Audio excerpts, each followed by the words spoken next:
का 2 दिन पहले हम यही चर्चा कर रहे थे कि कोविड एक बहाना था, लेकिन जिस तरह के डेटा पॉइंट्स निकल कर आ रहे हैं और द वेरी फैक्ट कि आपकी एक फ्लाइट में 50% लोग कोविड पॉजिटिव पाए जाते हैं, तब तो डर बैठता है। बिल्कुल। तो ये कितना और एस्केलेट हो सकता है?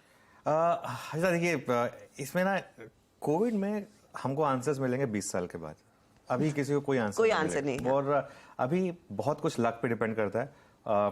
ये एक लक फैक्टर है, जो जिसके साथ जो होना है वो हो रहा है, और जो जिसको बचना है वो बच रहा है। सिंपल इसमें एक ये अरिथमेटिक है। एक चाइना का जो एक इशू है, अब जैसे मैं कल पढ़ रहा था, यूके ने साफ कर दिया कि अब 2023 में वो कोई भी कोविड नंबर रिपोर्ट नहीं करेंगे। अब अगर यही चीज हम चाइना से आती है तो हम चाइना को गाली देते हैं, लेकिन यूके अगर ये कह रहा है कि हम 2023 में कुछ भी कोविड पे रिपोर्ट नहीं करेंगे, हम नंबर ही नहीं रिपोर्ट करेंगे कोविड को, वो बस बोल रहे हैं कि अब एक फ्लू है।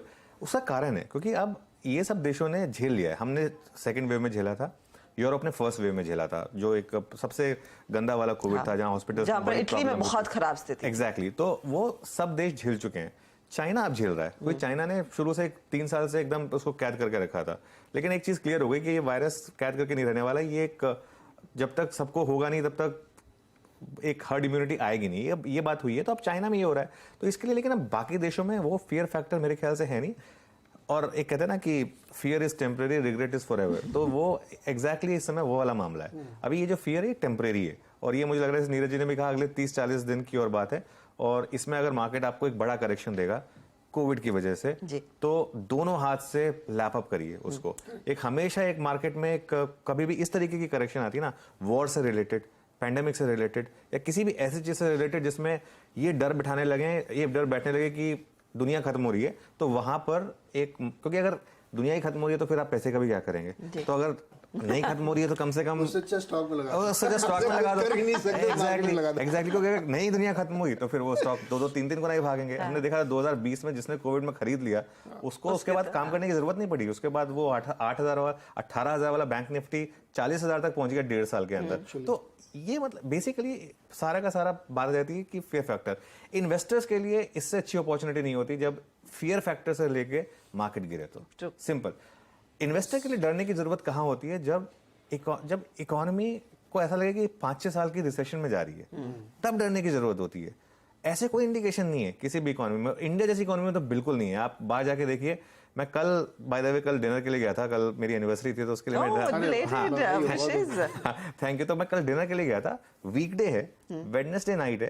मैंने सोचा कि रिजर्वेशन की क्या जरूरत है, ऐसे वॉक इन करते हैं, जगह नहीं थी। मतलब वो वेडनेसडे नाइट को, तो मतलब इमेजिन करिए। तो कोई इस तरीके का कोई खतरा नहीं है इंडिया में, एटलीस्ट अभी कोई खतरा नहीं है। ये जो करेक्शन आ रही है, ये आपके लिए गॉड सेंड अपॉर्चुनिटी है। और ये मैं एक चीज अब दावे के साथ आपको बोल सकता हूं कि जनवरी फरवरी में जो करेक्शन होगी मार्केट में, वो आपके लिए एक, मेरे ख्याल से एक लास्ट अपॉर्चुनिटी होगी before the next big bull market जो इंडिया में आने वाली है। अगले 10 साल इंडिया के हैं, ये मान लीजिए। और जिस तरीके के सारे डेटा पॉइंट्स बन रहे हैं, जिस तरीके का हमारा एक डेमोग्राफी प्लस डेमोक्रेसी का मैं एक जो वाइब्रेंट कॉम्बिनेशन बोलता रहता हूं, अगले 10 साल में मुझे हैरानी नहीं होगी अगर निफ्टी यहाँ 18,000 वाला निफ्टी आपको 40,000 पर पहुंच जाए। हो सकता है उससे ज्यादा भी पहुंच जाए, 50,000 भी पहुंच जाए, ऐसा पॉसिबल है अगले 10 साल में। खैर, ये तो लंबी चर्चा होगी। आज के लिए ग्लोबल क्यूज को कैसे देखें आज, क्योंकि ट्रेडर्स जो हैं उनको ऑप्शंस के हिसाब से या नियर टर्म के डेटा के हिसाब से काम करना होता है। नैस्डैक जो है वो एक इंपॉर्टेंट क्यू दे रहा है आपको। लगातार हम इसकी बात कर रहे हैं, 52 वीक क्लोजिंग लो पर बंद हुआ है वो, और एक्चुअली जो इवन इंट्राडे लो है उससे सिर्फ 100 पॉइंट ही ऊपर है। तो वहां एक बेयर मार्केट है, और यूएस बॉन्ड यील्ड 4% के आसपास है। इसका मतलब क्या है? इसका मतलब यह है कि मार्केट में फिर, मेरे ख्याल से मार्केट में एक बिगर फैक्टर ये भी है कि 2023 में जो मार्केट अज्यूम कर रहा था कि जनवरी में रेट पीक आउट हो जाएंगे, अब वो नहीं है। अब थोड़ा और 3-4 बार रेट बढ़ने के, हालांकि हो सकता है लोअर पेस पर बढ़े।